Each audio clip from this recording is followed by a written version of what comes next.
Good evening. My name is Dan Voinis. Right now I am in Costa Rica in the rainy season. And right over here, we have a red-eyed tree frog. Not only is the red-eyed tree frog the mascot of a overpriced restaurant, but it is probably the single most iconic ambassador for Costa Rica. Or maybe the neotropics as a whole, or probably rainforests all over the world. I've come to this incredible land at this incredible time, specifically to find creatures like this frog. Costa Rica is home to countless incredible animals, amphibians, birds, mammals, and above all, reptiles. In fact, I've specifically come to this particular part of Costa Rica to find one snake, probably the greatest of all the neotropical snakes, one of the greatest snakes in the entire world. You guys buckle in because we have one heck of a journey ahead of us. This is Voinis Ventures.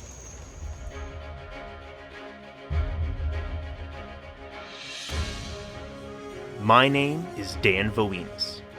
I'm a filmmaker, naturalist, and adventurer, and I've spent my whole life studying and working with wildlife, particularly reptiles. My mission: to explore exciting places, find fascinating creatures, and get them in front of the camera, so that I can share the animals I love with the rest of the world. These are my adventures.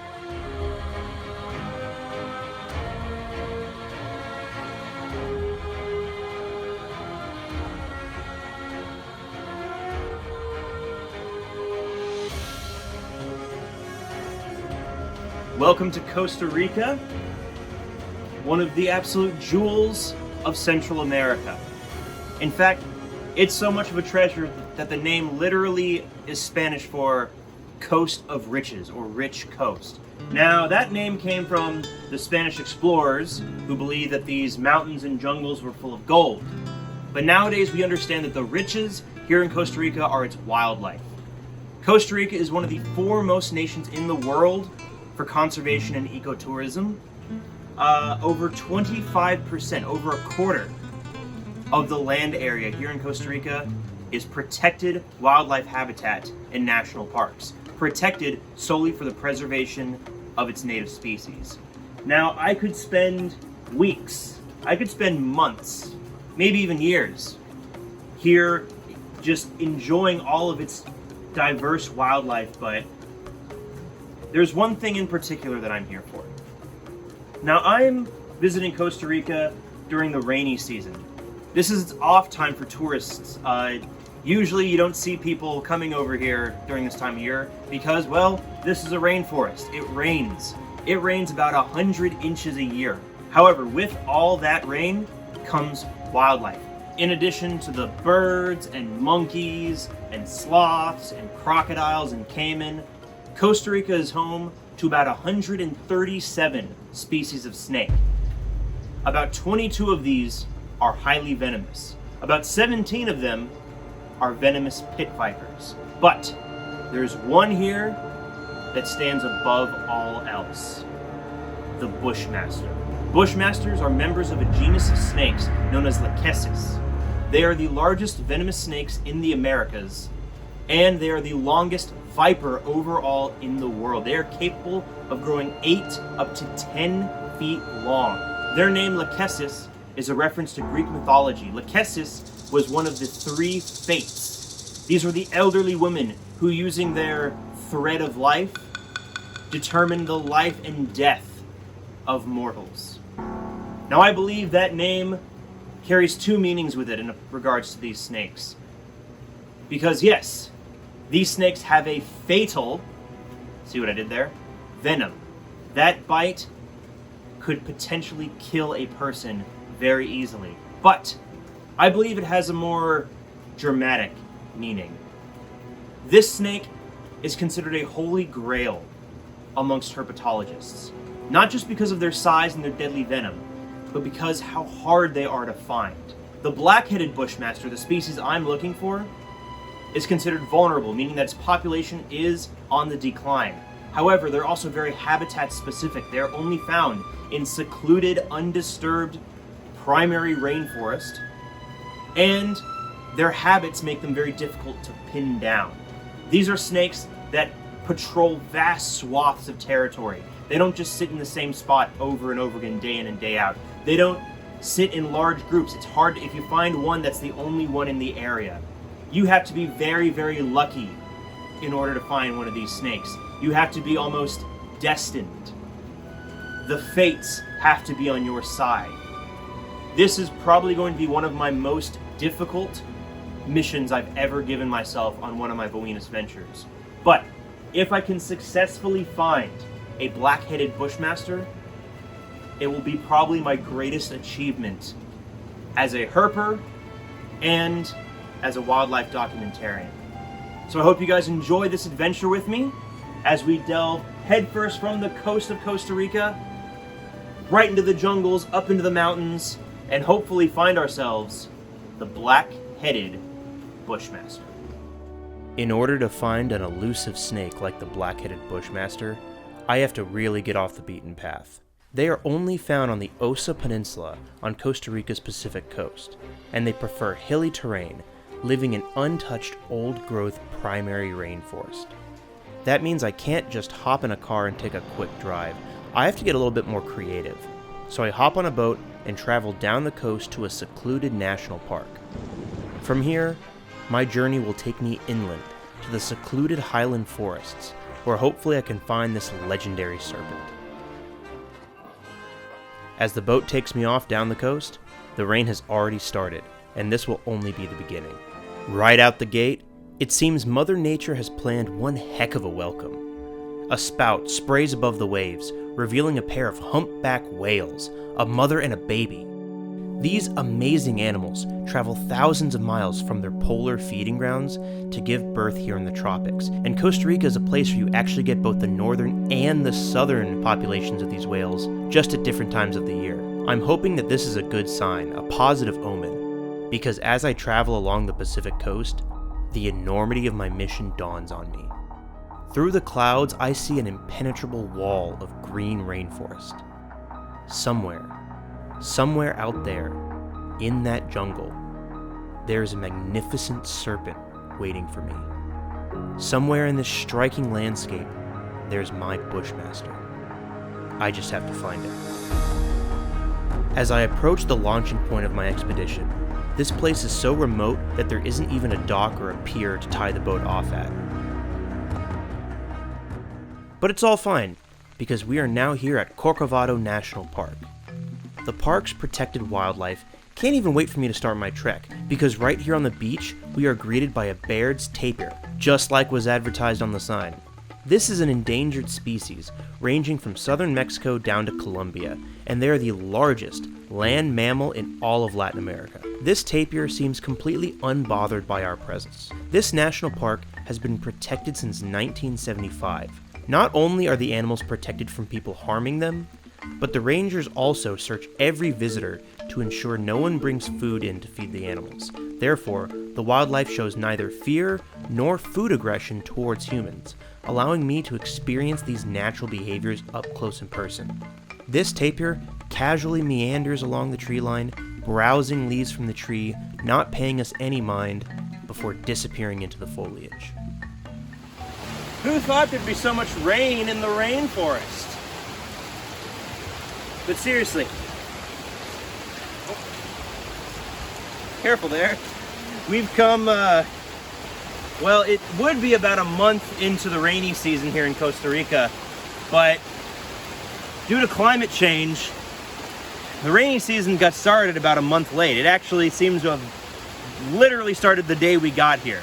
Well, it seems that the rainforest is kind of trying to make up for lost time, because it has been raining non-stop almost since we've got here. We've had a few pockets of sun, but it's mostly just been rain, rain, rain. Now, I can completely understand why this is considered the off-season for tourism. Your sunny beaches and crystal clear waters and nice warm climate, it's not here. It is cool, it is cloudy, and it is wet. But that's what we have to do. We have to come here at a time when no one else comes here. We have to go to places that no one else goes in order to find this Bushmaster. Most animals are significantly less active when it's raining, with the exception of amphibians, and by extension, the things that eat amphibians, namely reptiles like snakes, specifically like venomous vipers, just like the Bushmaster, just like the venomous furtilants. A lot of things love to eat amphibians, and they're not really bothered too much by the rain. So even if it's cold, even if it's wet, even if it's uncomfortable, even if I am completely soaked, we're out here in the jungle because, by God, I'm gonna find that snake. As I travel along the shoreline, I come to a river mouth. There on the far bank, I can barely make out one of the only predators capable of taking down a full-grown tapir. It's almost impossible to see, but I spot it because this is a predator I've actually faced before, and it's one of my favorites. I pull out a scope to get a better look, and there I behold an American crocodile, one of the largest species of crocodiles in the world. I've encountered this species before in Belize, and I've worked with them professionally, and they are one of the coolest animals out here. This croc is only around 100 yards from the ocean, but this is pretty standard for this species. American crocs are one of only 2 crocodilian species capable of tolerating saltwater, and are found not just on beaches, but out to sea traveling between islands of the Caribbean, and they typically prefer brackish estuarine conditions. Maybe it's because of the rain, but this croc doesn't seem to be in the mood for an oceanic voyage. Instead, he's just lounging on the shore, enjoying the nice light rain. The bottom teeth in the front, they've pushed through his jawbones, they poke out on the top. This river is absolutely full of crocs of all sizes. Crocodile social behavior is a woefully understudied field, but it seems that these animals are surprisingly tolerant of other large crocs in the area. Leaving the shore, I head deeper into the lowland jungle. As the rain falls, I keep my eyes peeled for snakes hidden amongst the undergrowth. I quickly spot a pattern under a log, a big snake. But upon closer inspection, I realize it's not a Bushmaster, but a boa. A large female Central American boa, and she is thick. There's a massive bulge in her belly, indicating that she has eaten a large meal within the last day or two. Snakes cannot chew or rip apart their prey because they don't have any limbs, so they will swallow their prey whole, and then digest it over the course of several days or even weeks. A big meal like this will leave the snake almost immobilized, unable to fight back or move fast, so she's likely hiding in the spot, hoping to avoid predators while she digests.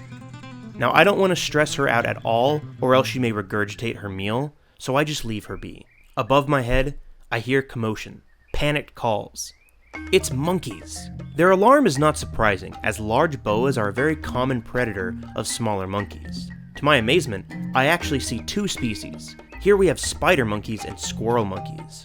The spider monkeys are famous for their ability to climb, absolutely unrivaled in the primate world. They make excellent use of that prehensile tail, working like a 5th limb to grab branches and anchor them as they reach from tree to tree.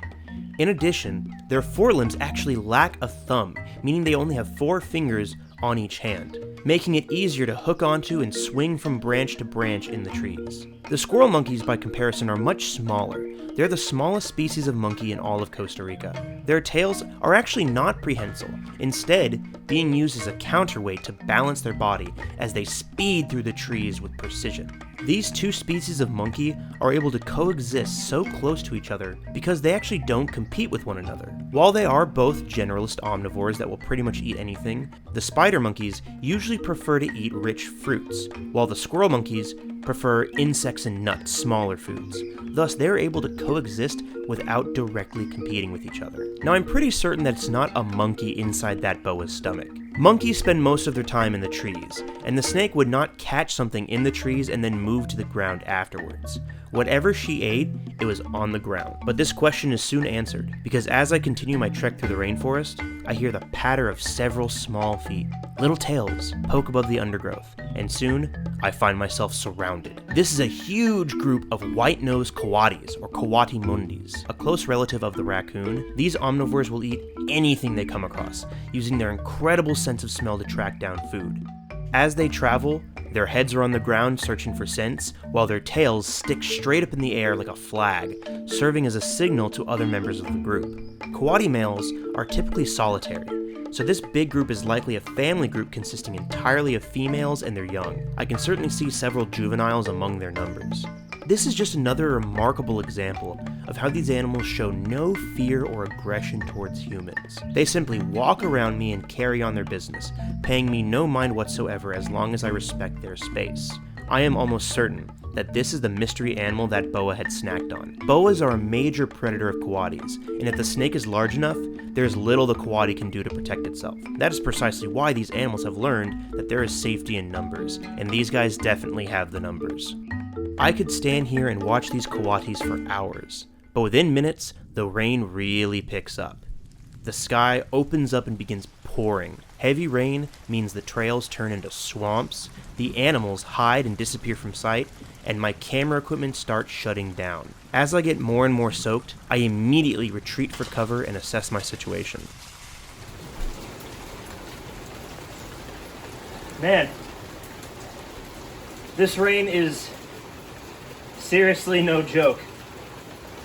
Not only am I soaked, and my shoes and my pants and everything are muddy and getting gross, but our equipment is starting to feel the effects. Over the last few days, we've lost 2 flashlights, a headlamp, our small, ironically enough, waterproof camera, and 2 of our main cameras.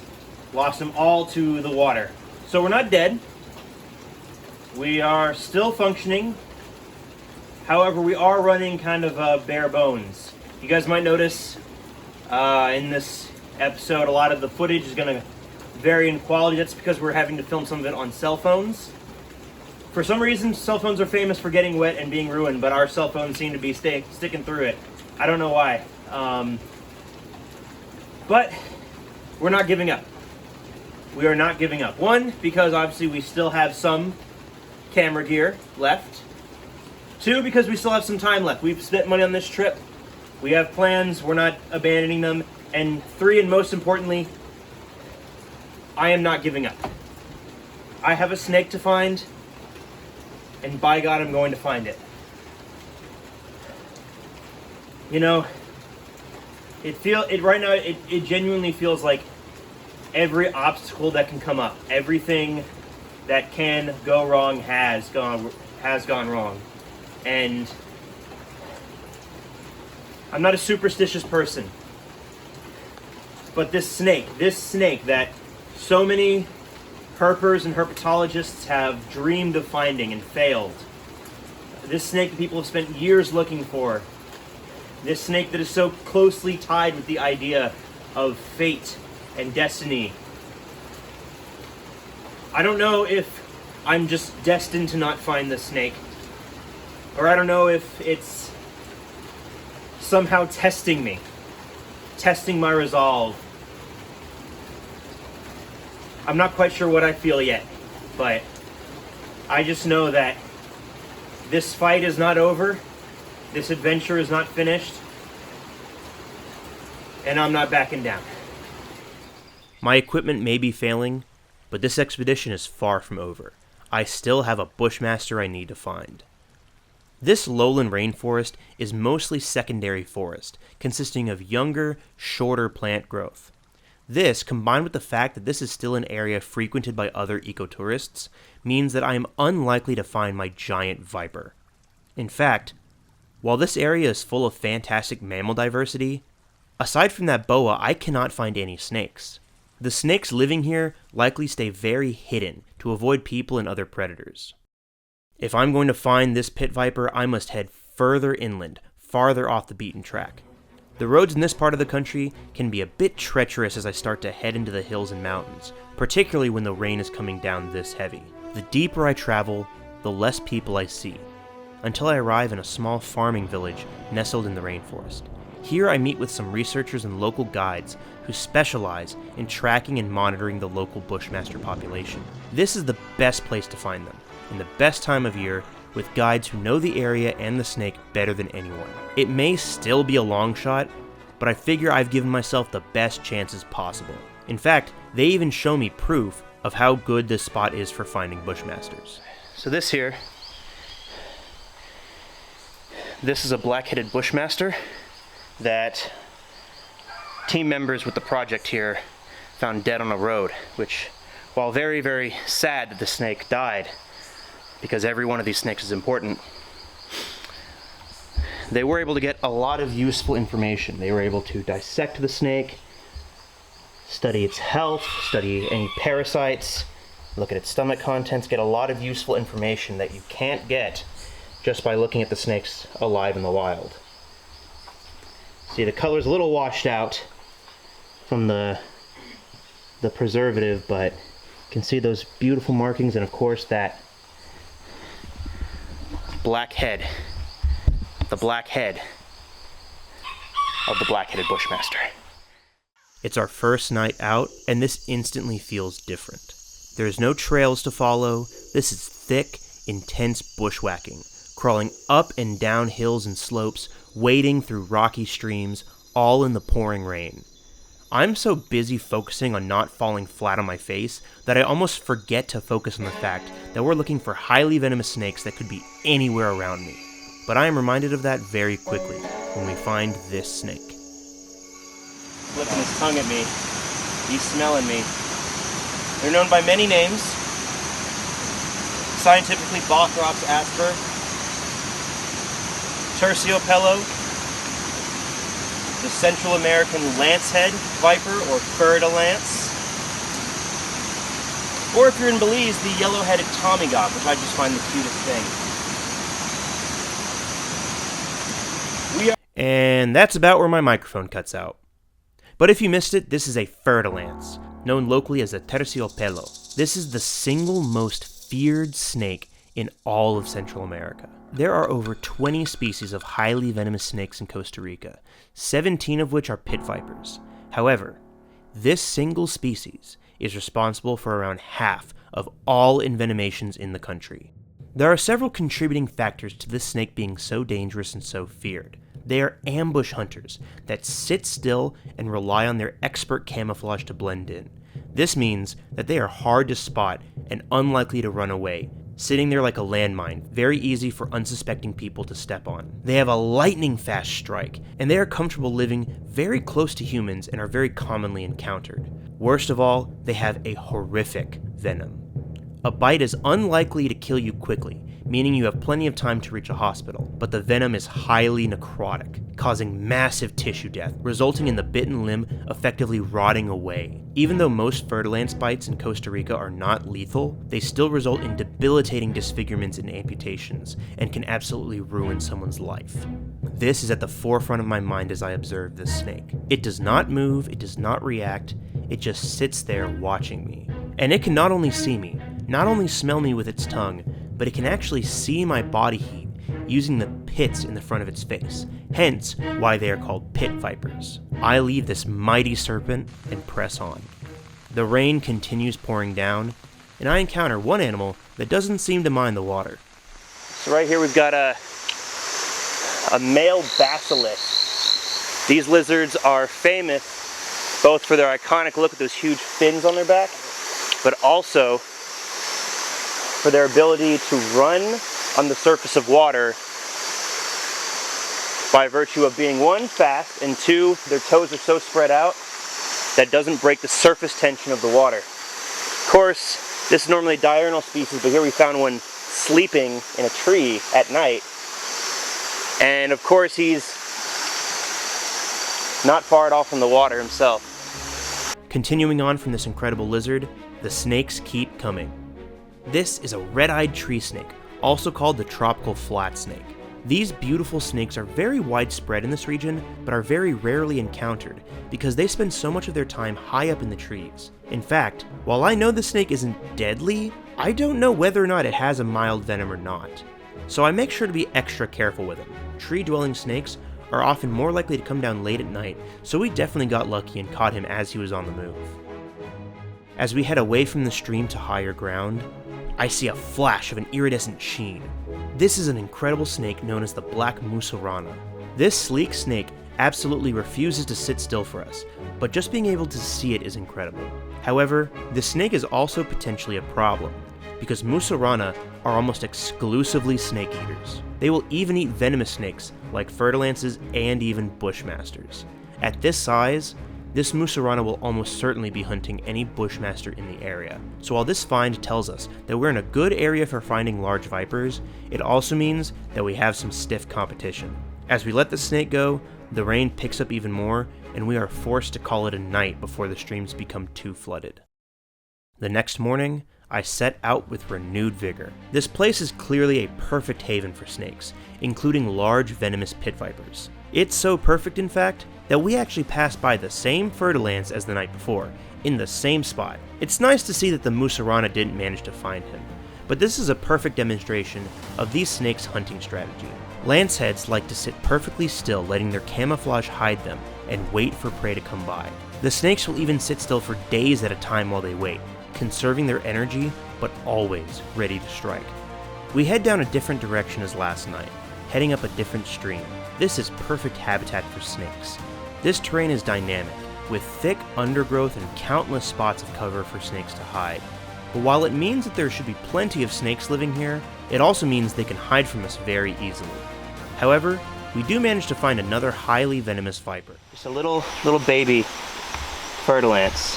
How old? ¿Cuántos años? Meses. 2 months. 2 month old fer-de-lance. Almost too small to hook. He's just itty bitty. There he goes. At 2 months old, this fer-de-lance is still absolutely tiny, almost unrecognizable from the massive, imposing serpent we saw earlier. However, it will be able to survive and grow to be just as big, if not bigger. Even this young, this snake is still highly venomous. Vipers are born already full of venom and able to bite, deadly from their first breath, so they must be treated with respect at any size or age. As we continue, we start to see less and less snakes. This isn't entirely surprising, as snakes are generally harder to find during the day. However, I start picking up a distinct, pungent odor. It gets stronger and stronger, and suddenly, the lack of snakes makes sense. This is a herd of collared peccary. While they certainly look and act like pigs, they are only distantly related. Smell is very important to them, relying on it to find their food. As such, they have a strong, musky smell themselves, so they can recognize each other. These peccaries are completely unbothered by my presence, but I am wary. Just like pigs, they are powerful animals with razor-sharp tusks hidden in their mouths, so I give them a wide berth. While this would be an amazing experience for most wildlife fans, this is just about the last thing I want to find. While they prefer eating plants, peccaries will pretty much eat anything, and this includes snakes, even venomous snakes. I just know that if there was a venomous snake anywhere near here, these animals would instantly be onto it. This spot is a dead end. Once again, I find myself facing competition in my search for the Bushmaster, and I turn around to head back. This routine goes on for days. Search all day, search all night, search every inch of a location until we have to try a new spot. I encounter several incredible species. Countless species of anoles and frogs, including the Central American bullfrog. Also known as the smoky jungle frog, this is the largest amphibian in the country. Another frog I see is the granular poison dart frog, a deceptively small frog whose colorful skin contains very potent toxins. That night, we spot 2 unique nocturnal snakes. This is a cloudy snail-eating snake. These snakes live in trees and feed almost exclusively on snails, worms, and slugs, which it spots using those massive eyes. I also find a cat-eyed snake, one of the most common snakes in all of Costa Rica. Usually found in trees, this guy here is at the edge of a puddle, likely looking for frogs to eat. He gets very close to my boot, which is a little nerve-wracking, because while these snakes are not deadly, they do have a mild venom that can cause pain and swelling. This whole time, the rain keeps coming down. It feels like it's been raining more and more each day, and it shows no signs of stopping. You know, the best part about being in the rainforest when it's raining is that sometimes nature provides you with your very own umbrella. Suddenly, I hear one of my guides calling from a distance. It sounds like something big. Okay, our guides said they found something up this hill. They didn't say what, but it sounds interesting. It might be a bushmaster. Come on.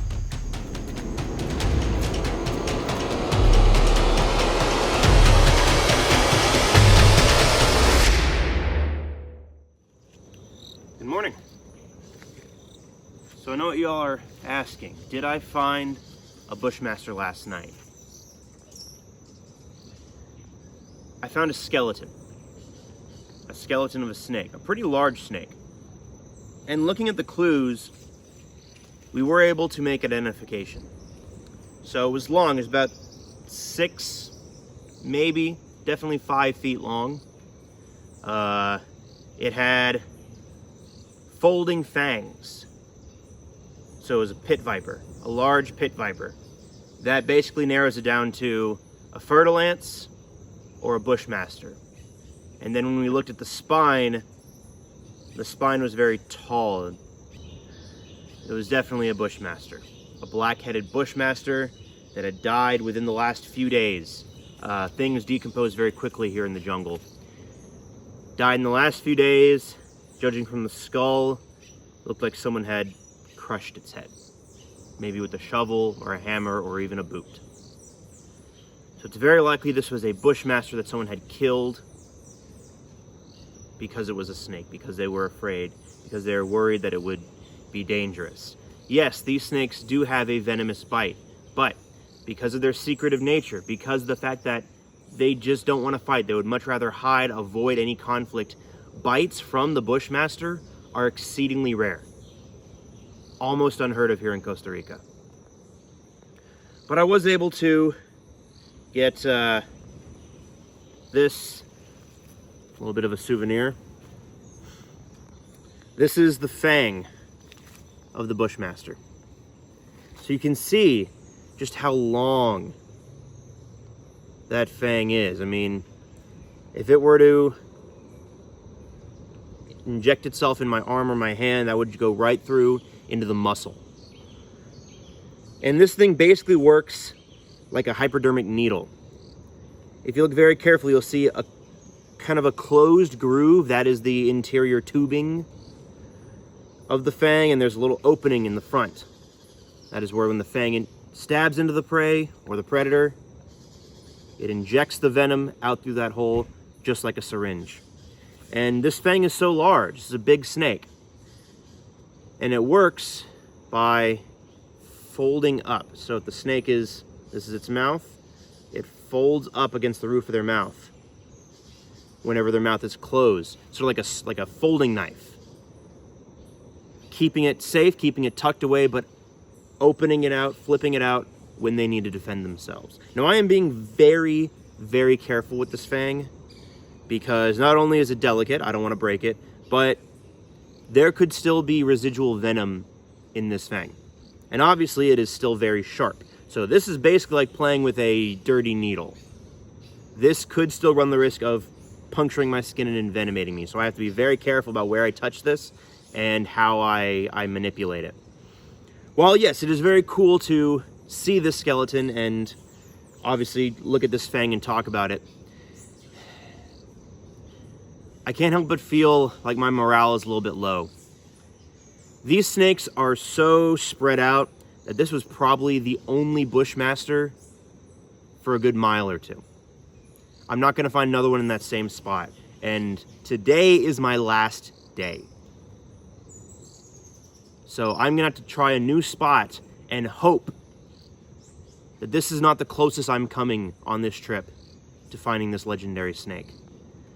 I legitimately am starting to feel like I'm under some kind of curse.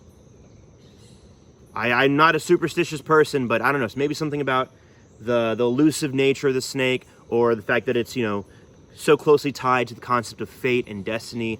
It really feels like the universe is conspiring against me, and this is the one little scrap it's giving me, the one little taste to tantalize me. But despite all this, I am seeing this through to the end. I am not giving up. I am pushing forward undeterred. until the last bell rings. So hopefully today is the day. We're going to a new spot, one where they have found Bushmaster very, very recently. So hopefully this is it, because I'm not backing down. Today, I have a fire in my belly. This is my last day here. The rain is causing water levels to rise with each day, and soon the streams we use to access the deeper parts of this impenetrable habitat will be completely impassable. I'm feeling desperate. This legendary snake feels like it's turned the universe against me, like the fates themselves have cursed me. Torrential downpour, equipment failure, several close calls with injuring myself traversing this terrain, and constant encounters with predators that are also out hunting snakes. Now, it's looking like the closest I will ever come to seeing the mythical Bushmaster will be a skeleton. That tantalizing glimpse. But this expedition is not over. I still have 1 day left, and I'm not giving up. We trek deep into the jungle, up and down the steep hills, checking every tree and log, every nook and cranny for snakes. Today feels different. Maybe it's a change in fate, maybe it's just me getting tunnel vision because I'm focusing on the Bushmaster, but I am seeing no other animals. No birds, no frogs, no snakes, no monkeys. It's like the jungle is empty. And of course the rain has already started coming down. I can feel the stakes rising. The guides venture out ahead, scouting areas the snake could be found. But soon minutes turn to hours. As my time runs out and I begin to feel like this is it, like I'm not destined to find the snake at all, we get ready to call it a wrap and turn back. Suddenly, I hear shouting. They only speak Spanish, but I can hear one distinct word. Bushmaster. I'm having to film this on a phone because my other camera died from the rain. But after days and days of searching almost every square inch of this jungle, I am finally within 10 feet of a black-headed Bushmaster. El plato negro, Lachesis melanocephala. The holy grail of Central American snakes. A snake countless herpetologists and reptile enthusiasts can only dream of finding without ever coming across one. And here we are, right smack dab next to one, right in plain view. It is absolutely beautiful. You can see that black head. If you're looking at it from above, you would not see the snake at all. It would just be completely invisible. The colors are absolutely astounding. I'm almost in shock. We were this close. This was our last day of looking for the snake. This close to giving up. But it's right here, in the middle of the rain, on the slope of a hill that if I fell down, I would die. We have this rare, elusive, beautiful snake. This is what Costa Rica is all about. The coast of riches. And this is the greatest rich of them all, the greatest treasure, this snake. If it feels like I'm being dramatic, that's because that's how I feel. I could not have planned this any better. I am ecstatic. I'll tell you guys more information in voiceover. I just need to collect my thoughts and get more footage of this serpiente increíble.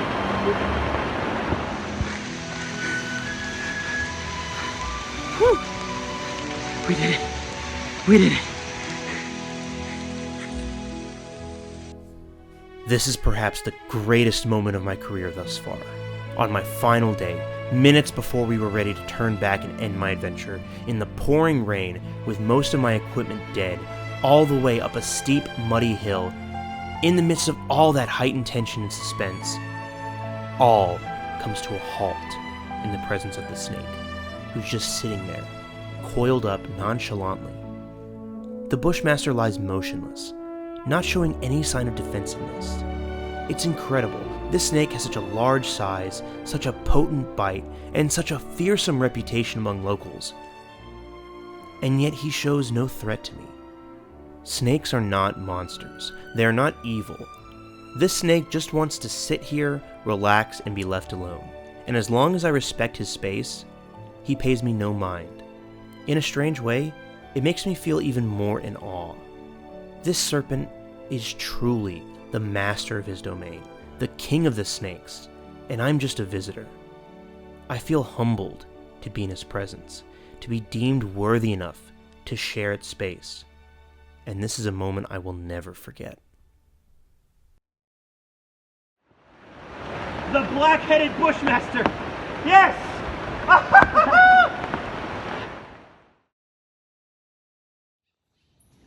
This has been one absolutely incredible adventure, life-changing. We endured 9 days of torrential downpour, equipment failure, and some of the roughest jungle terrain I have ever had to trek through. But it all paid off, because that was 9 days of beauty, 9 days of stunning landscapes, 9 days of fantastic wildlife. And of course, it was all rewarded with the Black-Headed Bushmaster, the holy grail of pit vipers, one of the most elusive and sought after snakes in all of herpetology. And I could not be happier. I am over the moon. I am just overflowing with both exuberation, ecstaticism, if that's a word, but also relief, because this was one daunting mission. But I can honestly say this was the incredible adventure of a lifetime. I genuinely hope you guys enjoyed it. I hope this has taught you a little bit, and hope it has encouraged you, inspired you to help protect our tropical rainforest, not just here in Costa Rica, but also throughout the world, and as just our natural ecosystems as a whole. If you guys enjoyed this, please help me out, help me grow this channel. You guys can like this video, leave a comment about whatever your thoughts are. Subscribe, please help me grow my subscriber base. Hit the little bell icon if you get notified for all my uploads, which is very rare, but still it helps. And of course, stay incredible.